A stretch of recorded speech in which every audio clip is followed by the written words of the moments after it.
মাঝে মাঝে আল্লাহ আমাদেরকে দুঃখ কষ্ট দিয়ে পরীক্ষা করতে চান, এগুলো আমাদের জন্য খারাপ নয়। এই দুঃখ কষ্ট বিপদ আমাদের কোমরকে সোজা করে, আমাদের পায়ের মাটিকে শক্ত করে। চিল্লায় বলেন ঠিক কিনা? প্রতিকূল পরিবেশে কিভাবে বাঁচতে হয় এই দুঃখ কষ্ট আমাদেরকে শিখায়। এজন্য মুমিন বান্দার বৈশিষ্ট্য হচ্ছে দুঃখ কষ্ট বেদনা জ্বালা এগুলোতে সে আপসেট হয় না, সে হাল ছেড়ে দেয় না, সে ভরসা রাখে একজনের উপর। চিল্লায় বলতে হবে তিনি কে? কারণ মুমিন জানে রাত্রি যত গভীর হয় অন্ধকার তমানিসা ভেদ করে সুবহে সাদিক হয়।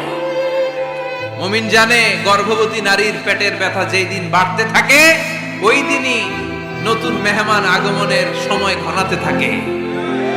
মুমিন জানে তার জীবনে দুঃখ কষ্ট বিপদ যত বাড়তে থাকে সুখের দিন কাছে আসতে থাকে।